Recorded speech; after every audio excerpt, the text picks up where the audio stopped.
दोस्तों, भोजपुरी के दुनिया में अगर सब लोग भोजपुरी का ही गाना लेकर होली का अगर रिलीज कर रहे हैं तो खेसारी लाल यादव क्यों पीछे हटेंगे। जी हाँ दोस्तों, आपको बता दें खेसारी लाल यादव भी अपना होली का गाना लेकर मार्केट में उतरने वाले हैं, हालांकि उतर चुके हैं। आपको बता दें इनके गाने का टाइटल खाली ऊहे रंगेला जो कि बना हुआ है।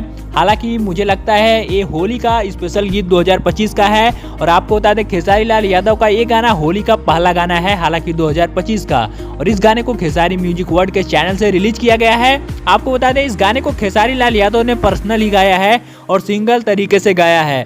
आपको बता दें इस गाने में एक से बढ़कर एक अलग अलग तरीके के शूट के लोकेशन देखने को आपको मिलेंगे। और हालांकि आपको बता दें खेसारी लाल यादव का ये होली का गाना पहला गाना है और मुझे लगता है कि पावर स्टार पवन सिंह भी एक बहुत ही बड़ा होली का गाना लेकर आने वाले हैं। और आपको बता दें खेसारी लाल यादव का आकांक्षा पुरी के साथ काफी ज्यादा गाने का शूट हो रहा है। मुझे लगता है कि होली का गाना भी इस शूट में शामिल है। और 2 से 3 गाना इनका लखनऊ में शूट हो चुका है और 2-3 गाने की शूटिंग अभी चल रही है। आपको बता दें लगातार आप लोग को खेसारी लाल यादव का एक से बढ़कर एक ब्लॉकबस्टर गाना सुनने और देखने को मिलेगा। तो आप लोग कितने ज्यादा एक्साइटेड हैं खेसारी लाल यादव के इस गाने को सुनने के लिए, हमें नीचे कमेंट में जरूर बताइएगा और अपनी एक छोटी सी राय जरूर दीजिएगा। और अगर आप लोग हमारे इस चैनल पे पहली बार है तो इस वीडियो को लाइक करके चैनल को सब्सक्राइब करके बेल नोटिफिकेशन को ऑल पे जरूर से सेट कर लीजिएगा, क्योंकि भोजपुर से रिलेटेड तमाम खबरें आपको हमारे चैनल से बताई और दिखाई जाएंगी। तो हमारे वीडियो लास्ट तक देखने के लिए बहुत बहुत धन्यवाद।